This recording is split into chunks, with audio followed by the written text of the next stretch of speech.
بس هل الجيم نفخ بس؟ ممكن ركوب عجل. انت ممكن لو حد ما بتتحركش خالص ممكن تيجي تشيلها تتمزق في ظهرك. ايوه انا جاي اهو. كنت بس بجيب النوت بوك بتاعتي.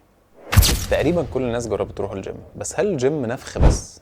هل الجيم كله عضلات وحجم عضلي واوزان مهولة واصابات ومشاكل؟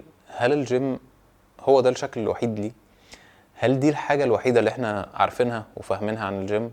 للأسف 99% مننا بيروح الجيم عشان الحجم وعشان الأوزان وتحدي الأوزان والحاجات العجيبة اللي احنا بنشوفها بس. ولكن هل دي وظيفة الجيم الوحيدة؟ والله لا. في أكتر من 4 أو 5 أنواع تمارين المفروض ولازم يتعملوا جوه الجيم مهما كان نوع التدريب اللي انت بتعمله. هنتكلم النهارده على 5 أشكال من التمرين مهم جدا تعملهم كلهم. اول شكل تقريبا المتعارف عليه بالنسبه لينا كلنا، واخر شكل تقريبا محدش فكر فيه قبل كده او محدش بيتمرنه.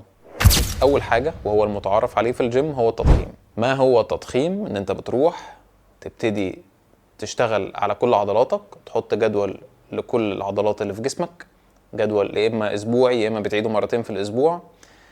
بتزود في الاحمال، بتبتدي تلعب بشكل صحيح، تاكل كويس، تنام كويس، عضلاتك تكبر كويس، وهكذا. رقم 2 الكارديو. ايه هو الكارديو؟ هي حركة بسيطة اقدر اعملها لمدة طويلة، زي المشي، ممكن جري خفيف، ممكن ركوب عجل، ممكن سباحة خفيفة. فهي حركة بسيطة بتحرك جسمي كله، تعلي ضربات القلب، واقدر اعملها لمدة طويلة فقط لا غير، من غير الدخول في تفاصيل. الكارديو ليه اكتر من 4 أو 5 اشكال مختلفين تماما، بس ده ممكن نتكلم فيه في فيديو منفصل. ثالث حاجة الفلكسبيليتي او المرونة او الموبيليتي، سميها زي ما تسميها. هي الفكرة ان انت تزود الرينج بتاع العضلة بتاعتك وتعمل مد ليها. فالاسترتشات مهمة جدا، تمارين الموبيليتي مهمة جدا، هي مهمة عموما لحياتك اليومية وللتمرين وعشان تقلل الإصابات، وكمان عشان العضلات تكبر بشكل أحسن. ولما الرينج بتاعك يعلى العضلة هتوصل لنقطة أطول فهتكبر أحسن. فهي مهمة جدا ومفيدة جدا وبتمنع عنك الضرر بشكل كبير جدا وانت بتلعب أي رياضة. رابع حاجة الفانكشنال تريننج.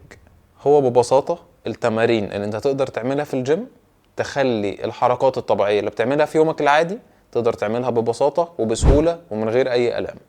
زي مثلا لو حد عنده مشكلة في طلوع السلم فيقدر يتمرن على الستيبر، واحدة واحدة يبتدي يشتغلها مجاميع، يبتدي يعلي في الستيب، وهكذا لحد ما حركة السلم ما تبقاش بتضايقه.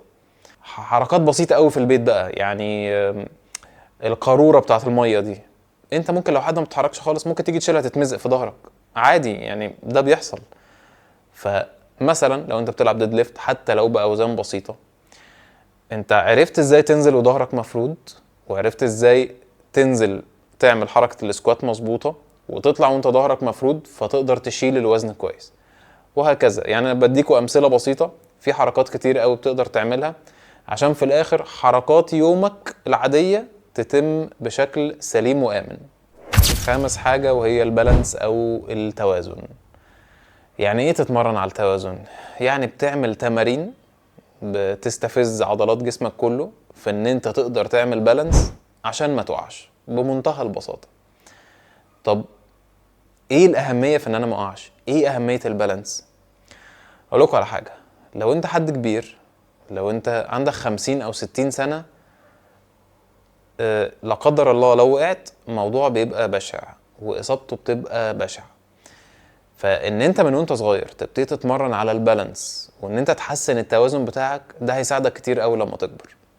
طيب بعيدا عن الناس الكبار، انت لو انت اثليت، لو انت راجل رياضي وبتتمرن اي رياضة، انت هتحتاج الاتزان والبالانس بتاعك يبقى عالي جدا.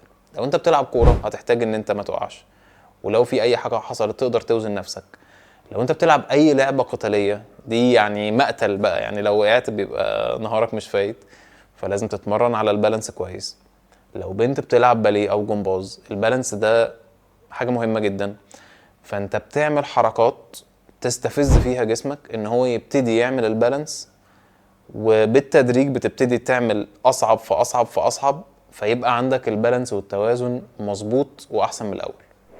5 حاجات دي مهمة قوي نشتغل عليها، مش لازم تحطوها كلها في البروجرام، ولكن اختار الحاجة المفيدة المهمة ليك وابتدي دخلها معاك. حتى لو يوم واحد في الاسبوع هتكسب مهارات جديدة، وهتبتدي تغير من روتين التمرين بتاعك، هتبتدي تعمل حركات جديدة وتتعلم حركات جديدة، وهي حقيقي حاجة مهمة وهتستخدمها آجلا أم عاجلا.